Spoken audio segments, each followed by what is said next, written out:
She helped a blind old man in a grocery store, but she never expected what happened next. A shocking secret, a life-changing offer, and a battle she never saw coming. Stay tuned for an unforgettable story of kindness, betrayal, and triumph. The evening was cold, and the neon lights of the grocery store flickered slightly as Lathia Brooks pulled her coat tighter around her shoulders. She had just finished a long shift at the senior care home, her feet aching from hours of walking back and forth. All she wanted was to grab a loaf of bread, some milk, and head home for a few hours of rest before her second job cleaning office buildings. As she walked down the aisles, her mind drifted. Life had never been easy for her. Raised in a rough neighborhood, she had learned early on that if she wanted something, she had to fight for it. No handouts, no shortcuts. Just hard work and resilience. She reached for a loaf of whole wheat bread and was about to head toward the dairy section when she noticed something unusual.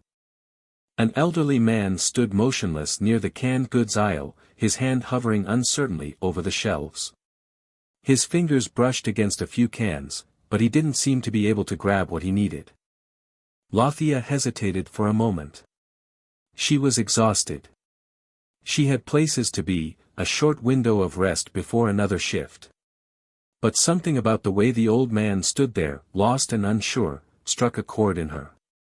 She took a deep breath and stepped closer. "Excuse me, sir. Do you need help?" The man turned his head slightly toward her voice, revealing clouded gray eyes. He was blind. "Oh," he said with a warm but weary smile. "I didn't hear you there, dear." "Yes, I suppose I could use a little help.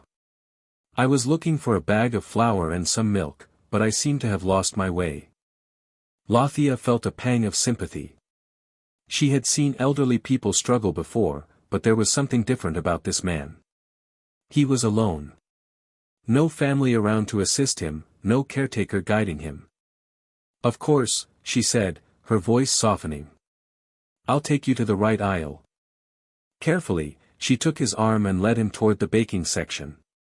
As they walked, she noticed how frail he felt beneath his oversized coat. "What's your name?" she asked. "Gerald," he replied with a small chuckle. "Gerald Whitmore. And you?" "Lathia Brooks." "A pleasure to meet you, Lathia. It's not often that strangers stop to help anymore." Lathia shrugged, though he couldn't see it. "I was raised to believe that if you can help someone, you should." Gerald nodded as they reached the shelf. She took a bag of flour and placed it in his basket.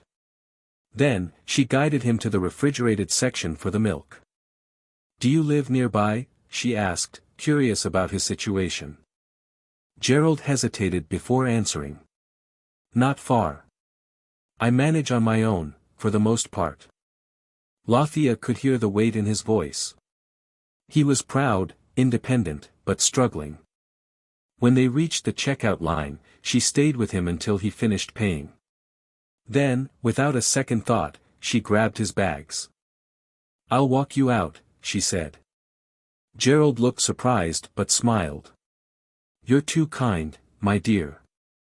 As they stepped into the chilly night air, Lathia had no idea that this simple act of kindness would change her life forever. The next morning, Lathia's phone buzzed as she sat in the break room of the senior care home, sipping a lukewarm cup of coffee. She frowned at the unknown number flashing across the screen. She almost ignored it. Random calls usually meant telemarketers or bill collectors, but something made her answer. "Hello." A warm but slightly hesitant voice came through the receiver. "Lathia? This is Gerald Whitmore." She blinked in surprise. "Oh. Mr. Whitmore. How did you get my number?" There was a soft chuckle on the other end. "I asked the cashier at the grocery store if they could pass along my gratitude. I hope you don't mind." Lathia leaned back in her chair, still caught off guard. "Not at all. How are you?" "Well," he said, pausing for a moment. "That depends. I was wondering if you'd be willing to meet me for a cup of coffee." There's something important I'd like to talk to you about. Lathia hesitated. She barely knew this man, and life had made her wary of unexpected offers, especially from strangers. But something in his voice, something genuine, maybe even urgent, made her push her doubt aside. "All right," she said. "I have a short break in the afternoon. Where should I meet you?" "There's a small cafe on Maple Street. Would that work?" She agreed, and after her morning shift, she found herself pushing open the door to a cozy little cafe tucked between a laundromat and a bookstore. Gerald was already there, sitting near the window with a steaming cup of tea in front of him. He wore a dark wool coat and a knit scarf, looking even friendlier in the daylight. "Lathia," he greeted her warmly as she took the seat across from him. "I wasn't sure you'd come." She offered a small smile. "I was curious." Gerald nodded, taking a slow sip of his tea before setting the cup down. Then, after a moment's silence, he spoke. "There's something I need to tell you," he said, his voice lower now. "Something that might sound unusual." Lathia raised an eyebrow but said nothing, waiting for him to continue. He sighed. "Many years ago, I was a businessman. I owned a small but successful cafe, not this one, but a different one, not far from here. It was my pride and joy, built from the ground up. My wife and I ran it together for decades." Lathia watched as a shadow passed over his face. "But life," he continued, "doesn't always go as planned. My wife passed away, and not long after, I lost my eyesight in an accident. Everything changed. My children, well, let's just say they weren't the people I thought they were. They saw me as weak, as a burden. I was forced to step away from the business, and before I knew it, I was alone." Lathia's chest tightened. She had seen things like this before, people abandoned by the very ones who should have cared for them most. "I don't have much left," Gerald admitted, "but I do have that cafe. And I don't want it to be forgotten. I want it to live on." He paused, tilting his head slightly as if gauging her reaction. "I want to give it to you." Lathia froze. The words hung in the air between them, heavy and impossible. "Wait," she said, holding up a hand. "You don't even know me." Gerald smiled. "I know enough. I know that you're kind. I know that you work hard. And I know that people like you deserve a chance." Lathia shook her head, still trying to process what was happening. "That's crazy. I wouldn't even know where to start." "I would help you," Gerald said simply. "I may be blind, but I still remember everything about that place. I could teach you. Guide you." Lathia let out a breath, staring at the old man across the table. This was too much, too sudden. And yet, deep down, something in her whispered that this might be the opportunity she had never dared to hope for. She had a choice to make. Lathia sat in silence, staring at Gerald as his words echoed in her mind. He wanted to give her a cafe. Just like that. It didn't make sense. People didn't just hand out businesses to strangers. There had to be a catch. She leaned forward, folding her arms on the table. "Why me?" she asked, her voice steady but filled with skepticism. Gerald smiled slightly, as if he had been expecting the question. "Because I see something in you," he said simply. "I may not have my eyesight, but I can recognize a good heart when I meet one. You didn't have to help me in that store, but you did. Not just out of politeness, but because you genuinely cared." Lathia exhaled slowly. "That's not enough of a reason to hand over an entire cafe." Gerald chuckled softly. "Maybe not. But let me tell you something, Lathia. I built that place with my own hands. It was never just a business to me, it was a dream. My wife and I put our whole lives into it. And when she passed, I tried to keep it going. But my sight failed me, and my children." He hesitated, his smile fading. They turned their backs on me, he admitted. The moment they realized I was no longer a man of power, no longer useful to them, they saw me as nothing more than an obstacle. They wanted me to sell the cafe and give them the money. But I refused. Lathia frowned. So they just abandoned you? Gerald gave a sad nod. Not just abandoned. They tried to force my hand. They told me I was incapable, that I was holding on to something that would never work without me. They threatened legal action, tried to claim I was mentally unfit to manage my own affairs. A flicker of anger burned in Lathia's chest. She had seen greed before, but to do this to their own father. And you still own it? She asked, needing to be sure.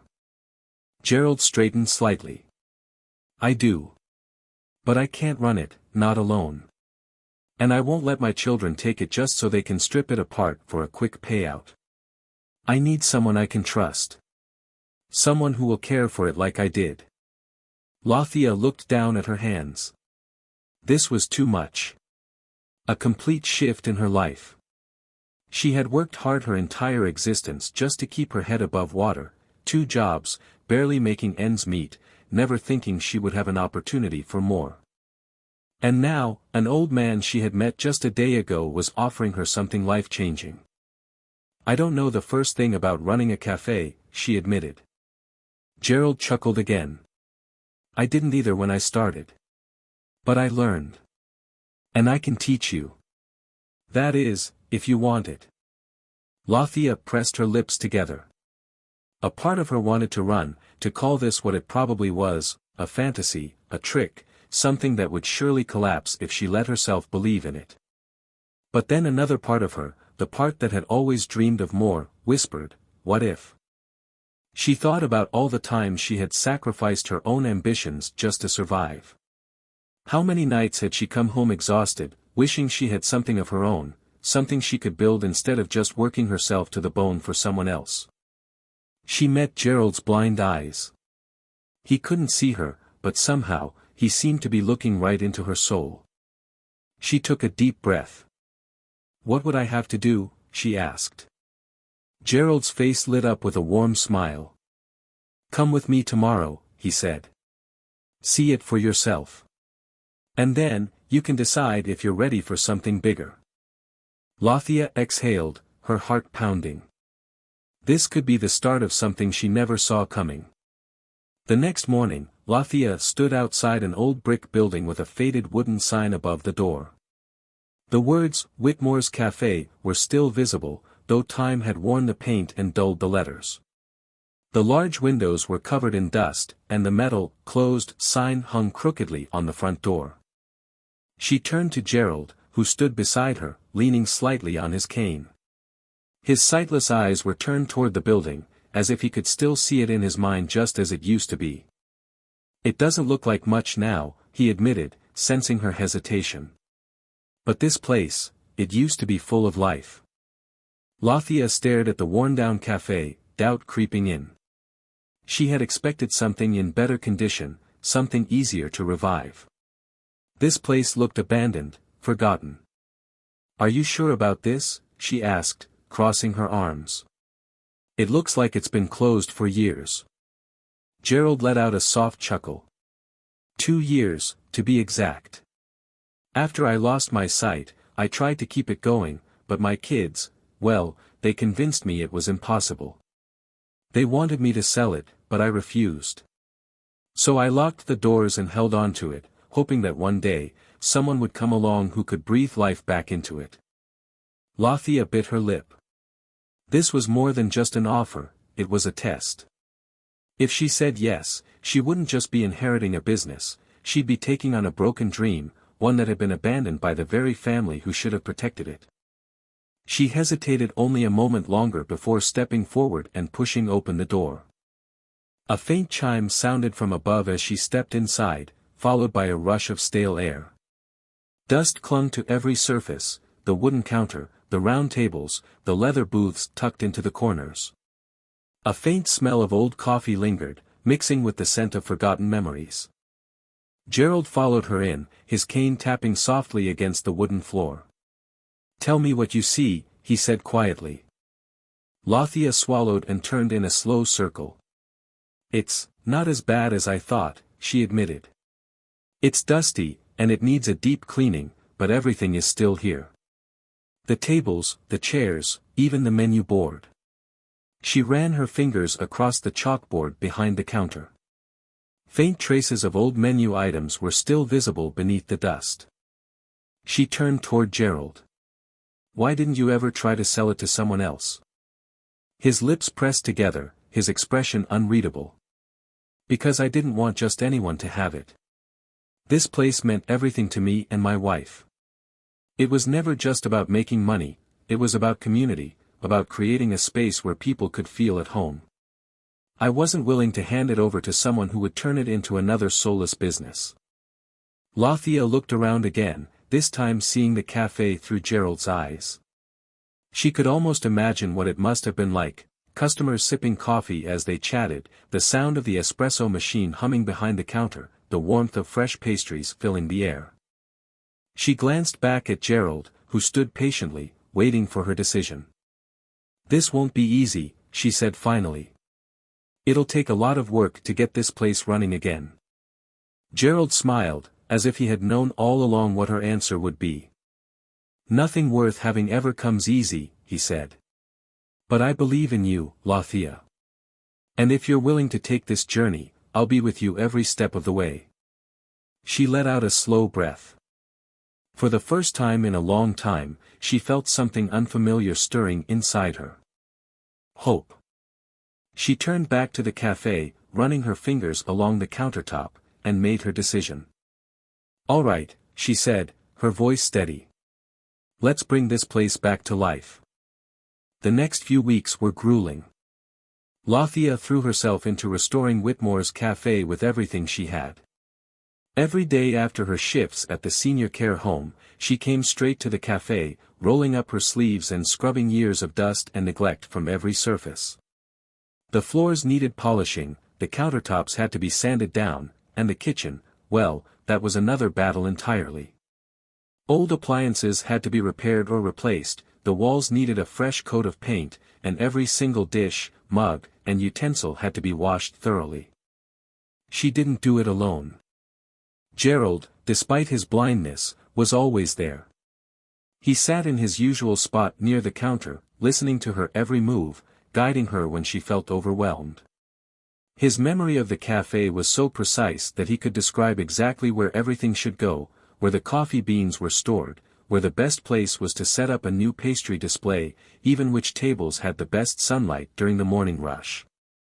You'd be surprised how much you remember when you've loved something for so long, he said one evening as Lathia wiped sweat from her brow. And slowly, the cafe began to change. The dusty, forgotten space was transforming into something new, something alive again. Customers from the neighborhood started to take notice, stopping by to peek through the windows. Some even knocked on the door, curious to know if Whitmore's was reopening. We're working on it, Lathia would tell them with a proud but exhausted smile. One afternoon, she stepped outside to take a break, her arms sore from lifting heavy boxes. She hadn't even noticed how late it had gotten, the sky was painted in hues of orange and pink as the sun set over the city. She took a deep breath, letting the cool evening air soothe her exhaustion. That's when she noticed them. Two men, standing across the street, watching the cafe. A chill ran down her spine. They were well dressed, in expensive coats and polished shoes, but there was something about the way they stood, rigid, arms crossed, eyes locked on the building, that made her uneasy. One of them, a tall man with sharp features, whispered something to the other before glancing directly at her. Lathia's stomach twisted. She didn't know them, but she had a feeling she knew who they were. Gerald's sons. She turned and quickly went back inside, locking the door behind her. Gerald, she called out, her voice tense. He looked up from where he was seated, his expression unreadable. What is it? There are two men outside. Across the street. They've been watching the cafe. For a moment, silence hung between them. Then, Gerald let out a slow breath, his face hardening in a way she had never seen before. So, he murmured, gripping the handle of his cane, they've finally come. Lathia's pulse quickened. Your sons. He nodded, his fingers tightening around the wood. I knew they wouldn't stay quiet forever. They've been waiting, watching, probably hoping I'd get too weak to fight back. But now that they've seen what you're doing, they know they're running out of time. Lathia swallowed. What do they want? What they've always wanted, Gerald said bitterly. The cafe. They don't care about the business, the people, or the history. They just want the property, something they can sell to the highest bidder. A sense of anger swelled inside Lathia. She had worked too hard, put in too much effort, to let them take this away. But then she caught the expression on Gerald's face, not just frustration, but something deeper. Fear. Will they try to force you? She asked quietly. They've tried before, he admitted. But now that you're involved, things might get uglier. Lathia felt a knot tighten in her stomach. She had stepped into something bigger than just reopening an old cafe. She was standing between a man and the people who had betrayed him. And she knew, without a doubt, that this fight was far from over. That night, Lathia barely slept.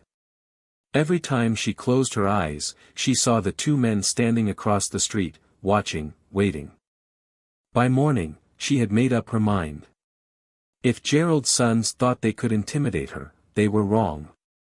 She had fought her whole life to survive, and she wasn't about to back down now. When she arrived at the cafe, she found Gerald sitting at his usual spot near the counter, sipping tea. He looked calm, but Lathia could tell he was deep in thought. I didn't see them this morning, she said, setting her bag down. Maybe they were just trying to scare us. Gerald gave a dry chuckle. That's not their style. If they showed up, it means they're planning something. Lathia exhaled sharply, frustration building in her chest. What are our options? Gerald set his cup down carefully.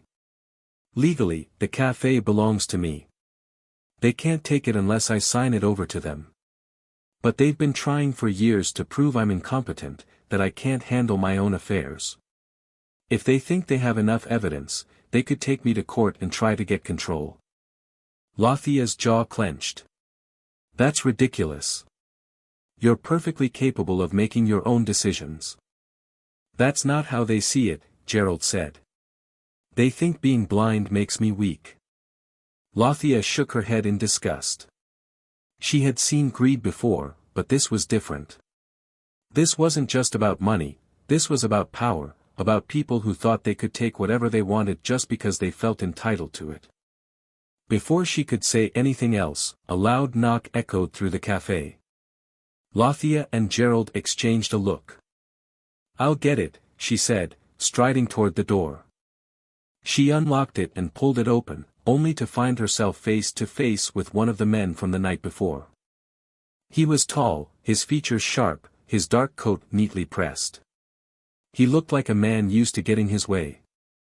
Lathia Brooks, is it? He asked, his voice smooth but cold. She crossed her arms. Who's asking? He gave a tight smile. I'm Christopher Whitmore. This is my brother, Damien.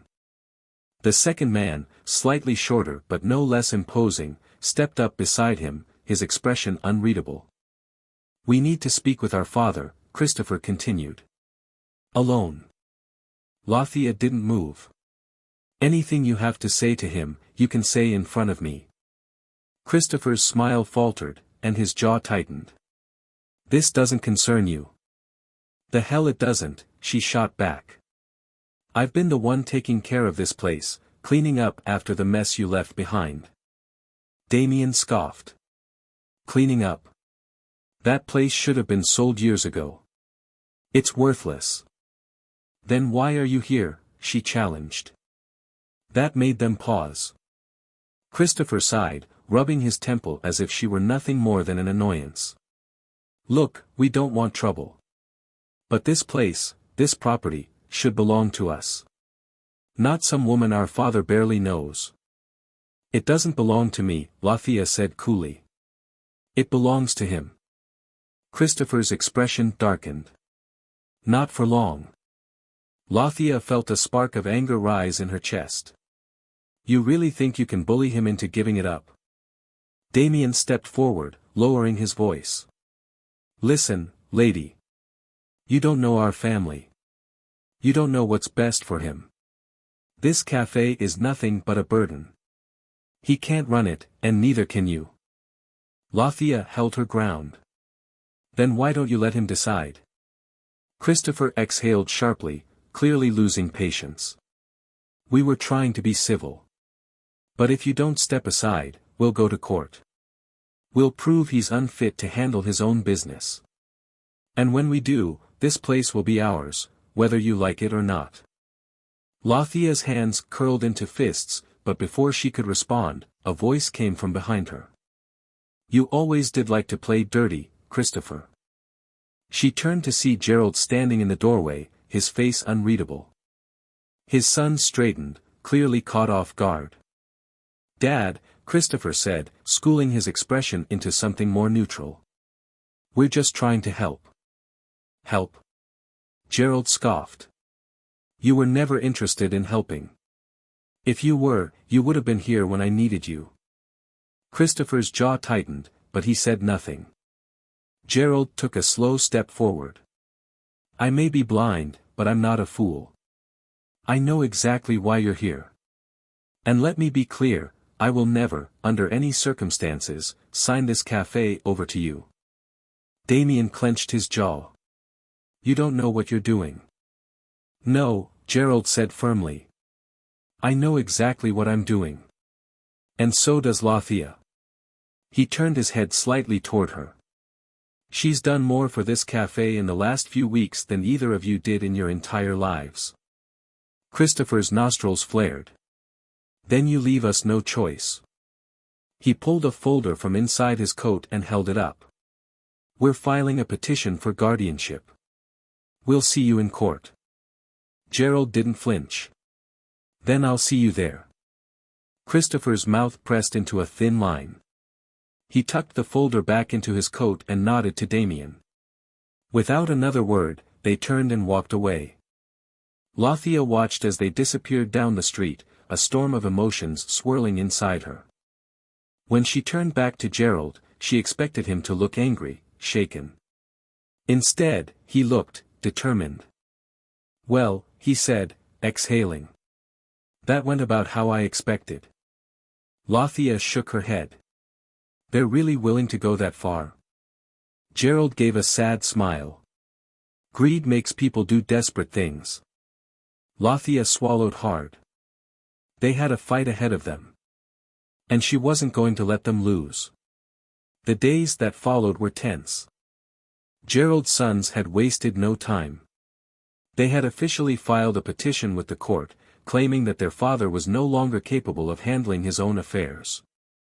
They argued that his blindness, his age, and his supposed unstable decision-making made him unfit to manage property or finances.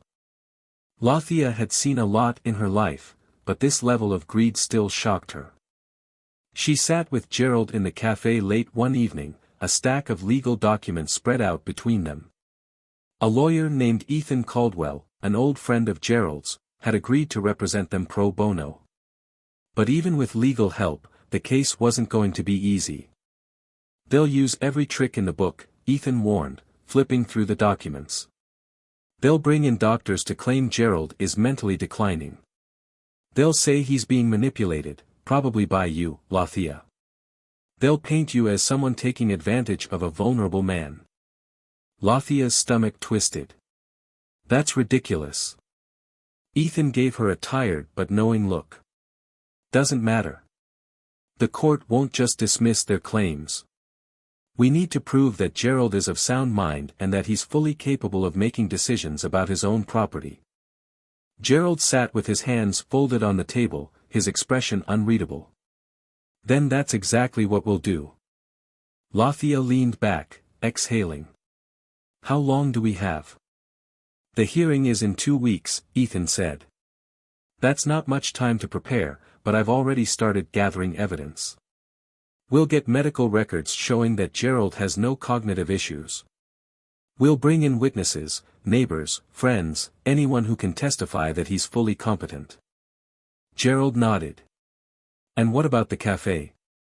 Ethan hesitated. That's where things get tricky. If they convince the judge that reopening the cafe is reckless or unrealistic, it could hurt our case.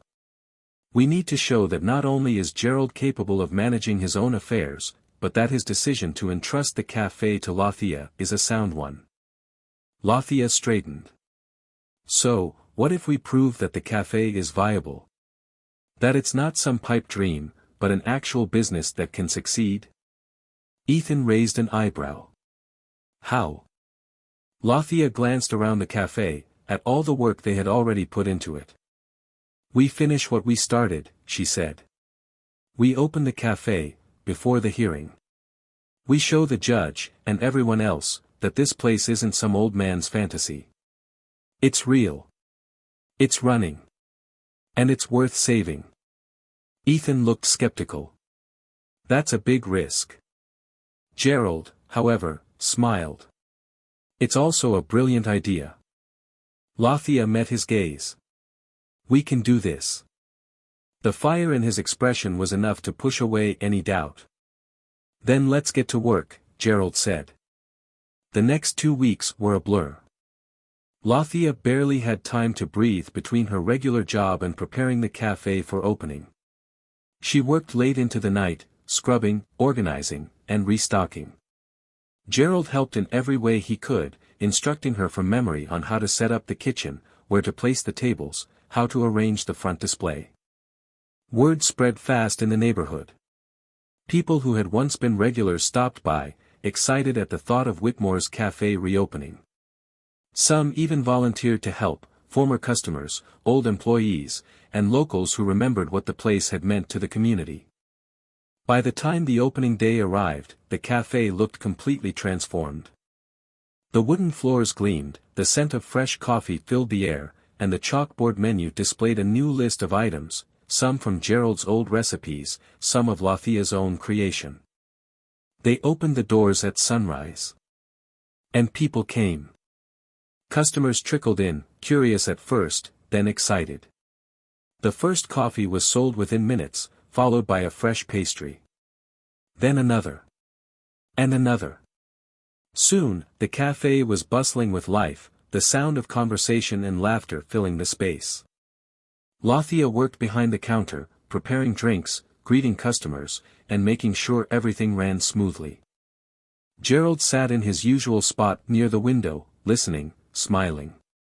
This, he said as Lathia placed a steaming cup of tea in front of him, is exactly how it used to feel.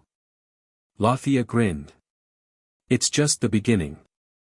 Gerald nodded, his expression turning serious. And just in time.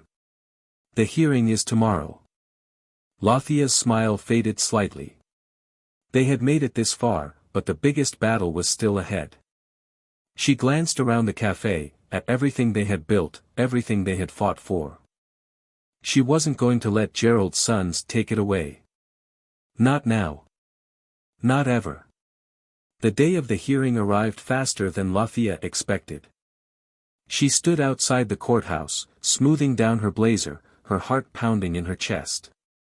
She had been through plenty of tough moments in her life, but this was different. This wasn't just about her.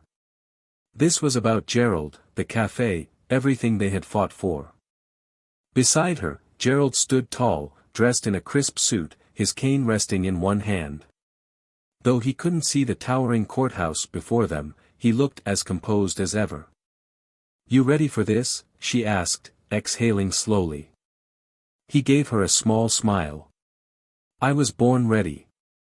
Ethan Caldwell, their lawyer, walked up to them, adjusting the stack of files in his hands. "We have a solid case," he assured them. "We have medical records proving Gerald is mentally fit, witness statements from neighbors and former employees, and, most importantly, proof that the cafe is already operating successfully." Lathia nodded, gripping the strap of her bag. Then let's go win this. They entered the courthouse, stepping into the cold, sterile environment of the courtroom. Christopher and Damian Whitmore were already seated with their own attorney, a sharp-looking woman in an expensive suit. The brothers didn't bother hiding their disdain as they glanced toward Gerald and Lathia. The judge, a stern-looking woman in her 60s, took her seat and the proceedings began. Christopher's lawyer wasted no time painting a grim picture of Gerald. "Your Honor, this is not about greed," she said smoothly. "This is about concern. Our clients believe that their father is unable to make sound financial decisions due to his deteriorating condition. He is blind, elderly, and has entrusted a complete stranger, someone with no experience in business, with a property worth a significant amount of money." Lathia clenched her fists under the table. She wanted to scream that they didn't care about him, that they had abandoned him the moment he stopped being useful to them. But she kept her anger in check. Then it was Ethan's turn. "With all due respect, Your Honor," Ethan said, standing, "this case is not about Gerald Whitmore's ability to manage his affairs. This is about his sons attempting to seize control of something they never cared about until it benefited them." He walked toward the judge, setting down a thick file. "We have medical records from multiple doctors confirming that Mr. Whitmore is of completely sound mind. He may be blind, but his mental faculties are sharp. He is fully aware of his decisions, including the decision to pass the cafe to Ms. Brooks, who has not only taken responsibility for it but has already reopened and successfully operated the business." He handed a set of photographs to the judge, images of the newly restored Whitmore's cafe, filled with customers, alive and thriving. The judge examined the photos carefully. Ethan continued. "We also have sworn statements from community members, customers, and even former employees of the cafe, all of whom testify that Mr. Whitmore has made this decision freely and that Ms. Brooks has acted only in his best interest." Christopher shifted uncomfortably in his seat. Damian whispered something to him, clearly irritated. Then, the judge turned her attention to Gerald. "Mr. Whitmore," she said, her tone firm but not unkind. "I need to hear from you directly. Do you understand the nature of this hearing?" Gerald nodded. "I do, Your Honor." "Do you believe you are still capable of making your own decisions regarding your property and finances?" "Yes, ma'am." "Then tell me," she said, leaning forward slightly, "why did you choose to entrust your cafe to Ms. Brooks instead of your sons?" A tense silence filled the room. Gerald sat straighter, his sightless eyes focused ahead. His voice, when he spoke, was steady and strong. "My sons never cared about the cafe," he said. "They never stepped foot in it unless they wanted something. The moment I lost my sight, they wrote me off. To them, I was no longer a father, I was an inconvenience." Christopher tensed, his jaw tight, but he didn't interrupt. Gerald continued, "Ms. Brooks, on the other hand, had no reason to help me. She didn't know me, had nothing to gain, but she helped me anyway. And when she saw the cafe, she didn't see a rundown building, she saw its potential. She worked harder in a few weeks than my sons did in a lifetime." He took a deep breath. "I chose her because I trust her. Because she cares about the cafe the way I did. The way my wife did. My sons want to tear it down and sell it to the highest bidder.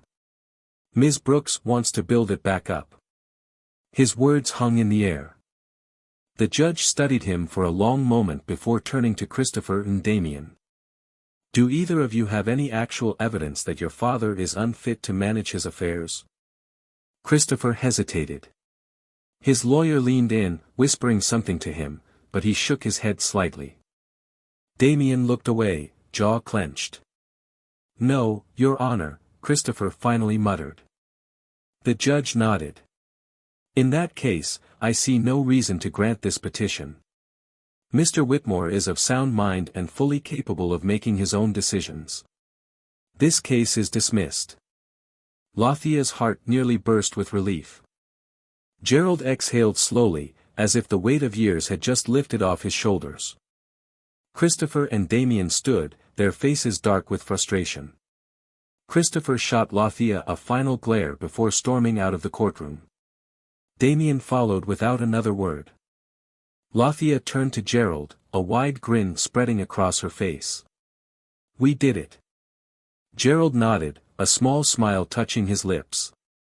"We sure did." Ethan shook both their hands. "You two make a hell of a team." As they stepped out of the courthouse, the afternoon sun shining down on them, Lathia felt something new settle in her chest. Not just relief. Not just victory. Belonging. For the first time in her life, she wasn't just working to survive. She was building something. And she wasn't alone. She glanced at Gerald, who stood beside her, his face turned toward the sun, and she knew, this was just the beginning. Whitmore's cafe was home now.